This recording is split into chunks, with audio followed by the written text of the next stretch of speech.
मायके से अच्छा ससुराल। प्रतापपुर नगर में शिवानी अपने भाई अनमोल और भाभी अनुपमा के साथ रहती थी। शिवानी जब 8 साल की थी तभी उनके माता पिता का देहांत हो गया था। जब तक अनमोल ने शादी नहीं की थी तब तक शिवानी का जीवन अच्छे से कट रहा था। लेकिन जैसे ही अनमोल ने शादी की और अनुपमा शिवानी की भाभी के रूप में उसके घर आई, तभी से अनमोल शिवानी ने उसके साथ अच्छा व्यवहार करना बंद कर दिया। ऐसे ही एक दिन भाभी, हमारे कॉलेज की तरफ से गोवा के लिए एक ट्रिप ऑर्गेनाइज की गई है, जिसके लिए वह सभी से 5,000 रुपए ले रहे हैं। मेरी सभी सहेलियां जा रही हैं।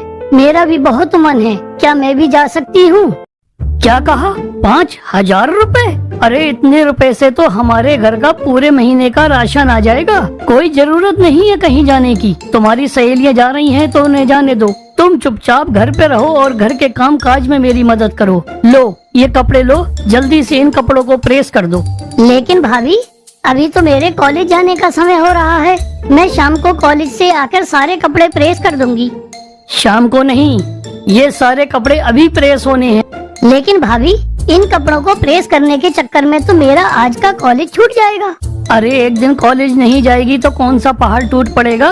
वैसे भी पढ़ लिख कर कौन सी तू कलेक्टर बनने वाली है? शादी के बाद तो तुझे चूल्हा चौका ही संभालना है। चल अब जल्दी से सारे कपड़े प्रेस कर दे। मजबूरी में शिवानी उस दिन कॉलेज न जाकर कपड़ों को प्रेस करने लग जाती है। अगले दिन शिवानी जब कॉलेज पहुंचती है तो वहां पर उसका बेस्ट फ्रेंड विकास उससे पूछता है, अरे शिवानी, कल तुम कॉलेज नहीं आई? पता है मैं बहुत देर तक तुम्हारी राह देखता रहा। बस यूं ही विकास, वह एक्चुअली में घर में ज्यादा काम था, बस इसलिए नहीं आ पाई। काम ज्यादा था या फिर तुम्हारी भाभी ने तुम्हें रोक लिया? मुझे सच सच बात बताओ, क्या बात है? विकास, दरअसल मेरी भाभी ने ही मुझे आने नहीं दिया। वह नहीं चाहती मैं कॉलेज जाऊं और पढ़ाई करूं। अगर मैं घर पर रहकर पढ़ने के लिए भी चाहती हूं तो वह कोई न कोई बहाना बनाकर मुझे काम में लगा देती हैं। अगर इस प्रकार की बात है तो तुम अपनी भाभी की शिकायत अपने भैया से क्यों नहीं करती? उनसे शिकायत करने का कोई फायदा नहीं विकास। वह भी भाभी की तरह हर समय मुझ पर गुस्सा करते रहते हैं। शादी से पहले मुझे बहुत प्यार करते थे। हमारे माता पिता की मृत्यु के बाद से मेरे भैया ने ही मुझे पाल पोस कर बड़ा किया है। लेकिन जब से भाभी उनकी जिंदगी में आई है, तब से वह भी बिल्कुल बदल गए हैं। शिवानी का उदास चेहरा देखकर विकास दुखी हो गया, क्योंकि वह शिवानी से दिल ही दिल में बहुत प्यार करता था। लेकिन कभी शिवानी से इस बात का जिक्र नहीं कर पाया, इसलिए शिवानी भी इस बारे में कुछ नहीं जानती थी। अभी वह दोनों आपस में कुछ और बात करते कि तभी कॉलेज की घंटी बज गई। जल्दी चलो शिवानी, त्रिपाठी सर का लेक्चर शुरू होने वाला है। अगर वह क्लास में हमसे पहले पहुंच गई तो फिर हमारे लेक्चर की तो ऐसी तैसी हो जाएगी और फिर पूरे लेक्चर में हमें उनका भयानक चेहरा देखना पड़ेगा। ऐसे ही कुछ दिन और बीत गए। एक दिन कॉलेज में लेट हो जाने पर विकास शिवानी को अपनी कार से उसके घर में छोड़ने चला जाता है और जिस समय शिवानी कार से उतर रही थी तो अनुपमा उसे उतरते हुए देख लेती है। जब शिवानी घर के अंदर पहुंचती है, अरे ये कोई समय है घर आने का तुम्हारे? कुछ शर्म लिहाज बची है या नहीं? क्या हुआ भाभी, आप इतना नाराज क्यों हो रहे हो? एक ही घंटा तो लेट हुई हूँ और आप ऐसे चिल्ला रही हो कि जैसे मैं कई दिन बाद घर पर आ रही हूँ। अच्छा, मुझसे जुबान लड़ाती है। अगर मैं आज तुमसे 1 घंटे का हिसाब नहीं लूंगी तो एक दिन ऐसा भी आएगा जब तुम 2-2 दिन गायब रहने लगोगी। अब मुझे सीधा सीधा जवाब दो, 1 घंटा लेट क्यों हुई? भाभी, कुछ दिन बाद मेरे एग्जाम शुरू होने वाले हैं, इसलिए मैं लाइब्रेरी में बैठकर पढ़ रही थी। क्योंकि घर पर तो आप मुझे पढ़ने देती नहीं, हर समय किसी न किसी काम में लगाए रखती हैं।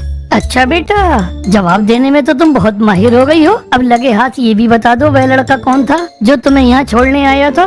भाभी, उसका नाम विकास है। वह कॉलेज में मेरे साथ ही पढ़ता है। आज लाइब्रेरी में पढ़ाई के चक्कर में थोड़ा सा लेट हो गई थी, इसलिए वह मुझे घर पर ड्रॉप करने चला आया। आजकल बड़े पंख लगे हुए हैं तुम्हारे। आज किसी के साथ रात को घर आई हो, यही हाल रहा तो कल किसी के साथ शादी करके आ जाओगी तो क्या इज्जत रह जाएगी हमारी? आने दो तुम्हारे भैया को। अरे उन्हें भी तो पता चलना चाहिए उनके पीछे उनकी बहन क्या गुल खिला रही है। शिवानी ने अपनी भाभी को समझाने की बहुत कोशिश की कि वह गलत सोच रही हैं। उसके जीवन में ऐसा कुछ भी नहीं है। लेकिन अनुपमा उसकी एक बात भी सुनने को तैयार नहीं थी और अनमोल के घर आते ही वह शिवानी के खिलाफ उसके कान भरने लगती है। अगले दिन सुबह जब शिवानी कॉलेज जाने के लिए तैयार हो रही थी कि तभी अनमोल कहने लगा, शिवानी, मैं ये क्या सुन रहा हूँ? तुम्हारी भाभी के मुंह से तुम्हारी करतूत सुनने के बाद मैंने फैसला लिया है कि तुम आज से कॉलेज नहीं जाओगी। लेकिन भैया अभी कुछ दिनों में मेरे एग्जाम शुरू होने वाले हैं, कम से कम इन एग्जाम को तो पूरा कर लेने दीजिए। मैं अब तुम्हारी कोई बात नहीं सुनना चाहता। बहुत पढ़ाई कर ली तुमने, अब आगे पढ़ने की जरूरत नहीं है। अब घर पर रहकर अपनी भाभी की मदद करो और घर के काम काज सीखो। अब इससे पहले कि तुम हमें कहीं मुंह दिखाने लायक नहीं छोड़ो, उससे पहले ही मैं तुम्हारी शादी कर देना चाहता हूँ। शादी? लेकिन भैया शादी की इतनी जल्दी क्या है? शादी कीजिए, जब तक मैं अपनी पढ़ाई पूरी नहीं कर लेती तब तक मैं शादी के लिए हाँ नहीं करूँगी। शिवानी, शादी तो तुम्हें करनी ही पड़ेगी। तुम्हें पता है ना, मैंने एक बार जो फैसला ले लिया सो ले लिया। मैं कल से तुम्हारे लिए लड़का ढूंढना शुरू कर रहा हूँ और जल्दी ही मैं तुम्हारी शादी कर दूंगा। मजबूर शिवानी अपने भाई को समझाने की बहुत कोशिश करती है, लेकिन अनमोल उसकी बिल्कुल नहीं सुनता और शिवानी का कॉलेज बंद हो जाता है। जब कुछ दिन शिवानी कॉलेज नहीं पहुंची, तब विकास का हाल बुरा होने लगा। उसका मन पढ़ाई में बिल्कुल नहीं लग रहा था। वह शिवानी के लिए बहुत ही परेशान था, क्योंकि वह जानता था कि शिवानी के भैया भाभी शिवानी के साथ बहुत बुरा व्यवहार करते हैं। तब उसने शिवानी की दोस्त नेहा से कहा, अरे नेहा, क्या तुम मेरा एक छोटा सा काम कर सकती हो? शिवानी कई दिन से कॉलेज नहीं आ रही है, मुझे उसकी बहुत फिक्र हो रही है। क्या तुम उसके घर पर जाकर पता कर सकती हो कि आखिर बात क्या है? हाँ हाँ, क्यों नहीं, मैं आज ही उसके घर चली जाती हूँ। और मैं तुम्हारी फिक्र भी समझ रही हूँ, क्योंकि मैं जानती हूँ तुम शिवानी से बहुत प्यार करते हो। लेकिन जब तुम शिवानी से इतना प्यार करते हो तो उसे बता क्यों नहीं देते? तुम ठीक कह रही हो नेहा, मुझे उससे सब कुछ बोलना ही पड़ेगा। तुम एक काम करो, जब तुम उसके घर जाकर मिलोगी तब उसको कहना कि कल सुबह मुझे पहाड़ी वाले मंदिर पर मिले। तब नेहा कॉलेज खत्म होने के बाद सीधे शिवानी के घर जाती है और उसे विकास का मैसेज देती है, क्योंकि शिवानी भी विकास से मिलने के लिए बहुत बेचैन थी। इसलिए वे अपने भाई भाभी से मंदिर जाने का बहाना कर मंदिर में जाकर विकास से मिलती है। क्या बात है शिवानी, तुम आजकल कॉलेज नहीं आ रही हो? घर में सब कुछ ठीक है ना? अरे नहीं विकास, कुछ भी ठीक नहीं है। मेरे भैया भाभी जबरदस्ती मेरी शादी एक अनपढ़ और तलाकशुदा आदमी के साथ करना चाहते हैं, और उसके 2 बच्चे भी हैं। लेकिन वह ऐसा कर क्यों रहे हैं? क्योंकि वह आदमी बहुत पैसे वाला है और वह आदमी मेरे भैया भाभी को इस शादी के लिए एक मोटी रकम दे रहा है। तुम्हारी बात सुनने के बाद मुझे केवल तुम्हें इस दलदल से निकालने का एक ही रास्ता दिखाई देता है कि तुम अपने भैया भाभी का घर छोड़कर चली जाओ। लेकिन मैं अपने भैया भाभी का घर छोड़कर कहाँ जाऊंगी, क्योंकि भैया के अलावा मेरा इस दुनिया में और कोई नहीं है। ऐसा नहीं है शिवानी, मेरा घर भी तो तुम्हारा घर है। तुम मेरे घर चलो, मैं तुम्हें वहाँ पर किसी चीज की कमी नहीं होने दूंगा।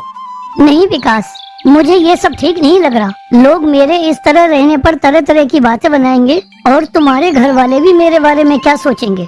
शिवानी, तुम्हें इस बात का डर है ना कि सब लोग क्या कहेंगे, क्या सोचेंगे? तो मेरे पास उसका भी इलाज है। देखो, आज हम मंदिर में खड़े हैं और मैं भगवान के सामने तुमसे कुछ भी झूठ नहीं बोलूंगा। मैं तुमसे बहुत प्यार करता हूँ, लेकिन आज तक कहने की हिम्मत नहीं जुटा पाया। अगर तुम्हें मुझ पर भरोसा हो तो क्या तुम मुझसे शादी करने के लिए तैयार हो? मैं भगवान को साक्षी मानकर उम्र भर तुम्हारा साथ निभाना चाहता हूँ। मैं वायदा करता हूँ तुम्हें हर हाल में खुश रखूंगा और हमेशा तुम्हारा साथ दूंगा। क्या तुम मेरे जीवन साथी बनने के लिए तैयार हो? विकास की बात सुनकर शिवानी हैरान हो जाती है और वह चुप रह जाती है।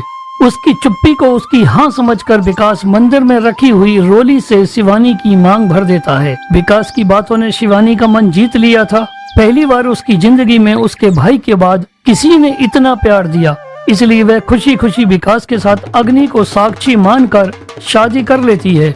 शादी करने के बाद वह विकास के साथ अपने भैया भाभी का आशीर्वाद लेने पहुंचती है। हाय राम, ये क्या कर डाला इस लड़की ने। इसने तो हमें कहीं भी मुंह दिखाने लायक नहीं छोड़ा। जिस बात का डर था वही हुआ। इस लड़की ने हमारे मुंह पर कालिक पोत दी। लेकिन भैया, जब आप और भाभी पैसों की खातिर मेरी शादी उस तलाकशुदा बच्चों के पिता से करवाने जा रहे थे, तब आपकी इज्जत खराब नहीं हो रही थी? और अगर मैंने अपनी पसंद के लड़के से शादी कर ली तो हमारे खानदान की इज्जत मिट्टी में मिल गई। मैं तो आपका और भाभी का आशीर्वाद लेने आई थी, लेकिन लगता है कि मैं गलत थी। शिवानी, मैं अब तुम्हारी कोई बात नहीं सुनना चाहता। तुमने अच्छा नहीं किया है। अब आज से मेरा और तुम्हारा कोई रिश्ता नहीं है। तुम फौरन यहाँ से चली जाओ। आज के बाद मैं तुम्हारी शक्ल भी नहीं देखना चाहता। आज से तुम हम लोगों के लिए मर गई। मर तो भैया मैं उसी दिन गई थी, जिस दिन आपने भाभी के साथ विवाह करने के बाद मेरे मुंह पर थप्पड़ मारा था। इसके बाद विकास शिवानी को लेकर अपने घर के लिए चल देता है। घर पहुंचने के बाद विकास शिवानी से गाड़ी से बाहर आने को कहता है। जैसे ही शिवानी कार से नीचे उतरती है कि ऊपर से फूलों की बारिश होने लगती है और सामने विकास के मम्मी पापा हाथ में आरती की थाली लिए खड़े थे। ये सब देखकर शिवानी एकदम से हैरान रह गई। विकास की मम्मी पापा ने बहुत अच्छे ढंग से शिवानी और विकास का स्वागत किया और तोहफे के रूप में उसे सोने के गहने भी दिए। ये देखकर शिवानी कहने लगी, विकास ये सब क्या है? मुझे तो कुछ समझ में नहीं आ रहा। बताता हूँ, सब कुछ बताता हूँ। दरअसल मैंने अपने माता पिता को तुम्हारे बारे में पहले ही बता दिया था और उन्होंने ही मुझसे कहा था कि वे इस रिश्ते के लिए तैयार हैं और आज ही मैं तुमसे शादी कर तुम्हें उनके घर की बहू बनाकर यहाँ ले आऊँ। और ये सब तैयारी उन्हीं की है, ये सब कुछ उन्हीं का आइडिया है। अच्छा, इसीलिए मंदिर में मेरे जवाब का इंतजार किए बिना तुमने मेरी मांग में सिंदूर भर दिया ताकि मैं तुम्हें मना ना कर सकूं। तुम सही कह रही हो। मेरे मम्मी पापा सुबह से ही इन सब तैयारी में लगे हुए थे। उन्होंने ही घर को सजाया और तुम्हारे लिए मेरे लिए गिफ्ट लेकर आई। ये फूलों की बारिश का आइडिया भी उन्हीं का था। सच में विकास, तुम्हारे मम्मी पापा बहुत अच्छे हैं। तुम्हारे नहीं, हमारे कहो, क्योंकि आज से ये तुम्हारे भी तो मम्मी पापा हैं। हाँ, तुम सही कह रहे हो विकास, हमारे मम्मी पापा बहुत अच्छे हैं। चलो अब जल्दी से घर के अंदर चलते हैं। हमें अभी पढ़ाई पर लग जाना चाहिए क्योंकि कुछ ही दिनों में एग्जाम शुरू होने वाले हैं। इसके बाद दोनों ने पुरानी सभी बातों को भूलकर पढ़ाई पर अपने ध्यान लगाना शुरू कर दिया और जल्दी ही अपनी ग्रेजुएशन पूरी कर दोनों एक बड़ी कंपनी में नौकरी करने लग गए।